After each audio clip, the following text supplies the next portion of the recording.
Welcome, all wrists, and welcome to another review. This is the Omega CK859, a watch that sparked a lot of interest and breathed some new life into the sector dial sector of the watch world. It takes inspiration from Omega's old catalogue and brings it into the modern world with some upgrades.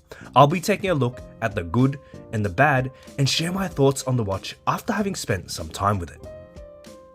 Here are the dimensions and specs. It has a case diameter of 39mm, lug to lug of 46.2mm, a lug width of 20mm, and a thickness of 11.7mm. It has 30 meters of water resistance with a push-pull crown and 72 hours of power reserve from its 8926 manual wind caliber. Make no mistake, the main draw of this watch is most definitely the dial. Here we find an interesting use of materials, specifically silver for the face of the watch, which is signed with its element symbol AG925. It gives the watch a unique appearance, one that's hard to capture on camera, but I'll do my best to describe it.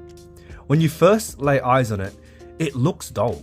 It's a weird sensation because it's darker than what I'm used to when thinking about lighter dials, but it's not a bad thing. It gives off an aged feeling, but has a very fine grainy texture and subtle sheen that make it special to look at. The colour is not your typical silver tone. It has a creamy shade to it that really plays into the vintage aesthetics of the timepiece and gives the watch a warmth that draws you in. At 6 o'clock, we find a recessed subdial with a double-stepped lip for the seconds hand, finished with a sunburst effect to contrast the main dial, and it works well to section off the components without looking out of place. The markings, logo, and numerals are all printed, and it's executed extremely well. It's very crisp with clean edges and is done in a deep navy blue color which can appear black in low light settings. Most of the information is found running along the edge of the dial, and each section works together to create a flowing look that doesn't feel overcrowded at all. There are two separated bordering tracks, one wider and the other slightly thinner as you approach the center. The intermediate track acts as the connecting bridge between the outer and inner sections of the dial, representing minutes with its thin lines to match those of the outer track and hours with bold lines, linking with the bold inner circle and connecting at 12, 3, and 9. The seconds subdial also opts for a 5-second interval track to match, and the whole composition just creates a complete and cohesive layout. The hands on the CK859 are absolutely stunning. They are blued and have a tapered, rounded construction in a polished finish with a polished pinion cap. To me, the hands resemble the tips of fountain pens, and the dial can sometimes look like an old piece of thick paper. It's like they're gliding across the sheet, inscribing the markings and numerals with a rich blue ink in a font that looks like it could be handwritten by a master calligrapher. Everything just works to take you back in time, emphasized by the old Omega script and logo, and it's such a joy to look at. The seconds hand isn't quite as intricate. It retains a classic look, but I'm quite disappointed that they went with a flat construction instead of following through with the rounded look of the hour and minutes. It's also blued to keep in line with the theme of the dial and incorporates a counterbalance that helps to fill out the subdial nicely. In the light, the dial has a brightness to it and its sheen becomes more brilliant. The blue printing and hands begin to show, and the fine textures of the dial are more prominent. Everything just has a lighter, casual tone, and it's like the dial comes to life. In low light, everything becomes muted. The colors die down, the blue can become hidden, and the overall vibrance dims to showcase its mature nature. It looks fantastic and works well in both settings, which is something I found surprising with the CK859. I was expecting it to always feel formal and dressy, but in the sun, with the help of the 3 and 9 font, it has a playfulness to it that allows it to be worn casually and takes the edge off its serious side. The case is simple as to not take away from the beauty of the dial, yet it's still spectacular in its own right. Here we have a high polished bezel with a brushed case. The finishing is what you'd expect from Omega and is done with great precision. What I like about this case is the shape of the lugs. They are slim and sleek, yet they also have a boxiness to them when looking straight on, as the lugs tend to straighten out near the tips instead of a continuing taper.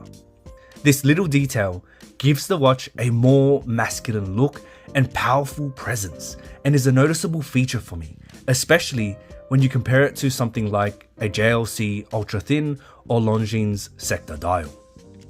The case back is polished, just like the bezel, and incorporates a display window so we can peer into that gorgeous 8926 caliber.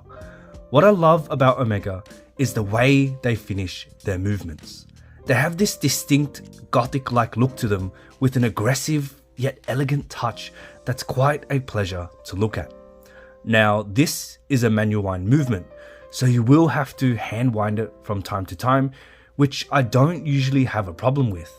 But the CK859 is not as enjoyable as I'd hoped. When winding the crown, it will jump back slightly to reset its position, which I personally don't enjoy, as it feels awkward and sometimes doesn't even feel like it's being wound. Couple this with a thin, gripping surface area, and you get a combination that just doesn't feel right. Now, don't get me wrong, the winding motion itself is smooth, and you'll definitely know when it's reaching maximum tension, but the constant resetting and dainty crown really make the watch feel fragile, even though I know the movement can handle a lot more. The strap on the CK859 takes a classic approach. On one side, we get this soft tan calf leather with cream coloured stitching near the tip of the lugs and tongue of the strap to match the dial. It also incorporates some edge detail with a subtle bordering effect running along the length of the strap. On the underside, the strap features a black finish and has a rubbery feeling to it, and at first I thought it was rubber, but when I checked on the Omega website, it states the underside is also calf leather, so I guess that's what it is. Regardless, the underside feels much more robust and seems to hold up well to wear. The colour of the strap works well with the watch head. It's simple and neutral, which helps to place the dial at the centre of attention.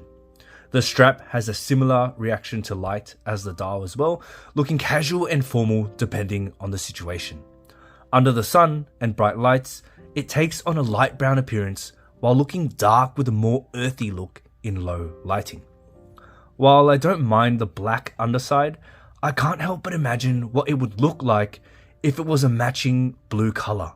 While we may not see the underside when on wrist, the edges can still be seen, and having the added blue might work well to highlight the blue on the dial. The buckle is very nice. The top surface has a fine finish that matches the fine grainy pattern found on the dial and also incorporates the vintage Omega emblem in a polished finish. Along the edges is a polished chamfer, which transitions into brushed sides. The lines on the buckle are crisp, and just like the case, its execution is precise and sharp. On the wrist, the watch wears rather flat due to its side profile and lacking contour. However, the strap is very comfortable and soft with no sense of stiffness anywhere. It wraps around the wrist with ease, and you can see how it just makes the dial pop against the tan leather.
Overall, the Omega CK859 presents itself as a well-executed rendition of a classic timepiece. It's a tough competitor in the sector dial sector, and it's hard to fault aesthetically. If the winding experience is a major point for you, this one might not be the right timepiece, and I highly recommend trying one out so you can experience the winding sensation yourself to make the final judgment. I think Omega did a great job on this one, and I hope they do some sort of general release of this watch, as it fills a void in the current Omega lineup. Let me know what you think about the CK859 in the comments. If you liked the video, give it a thumbs up and consider subscribing for more watch content. I'll see you in the next one.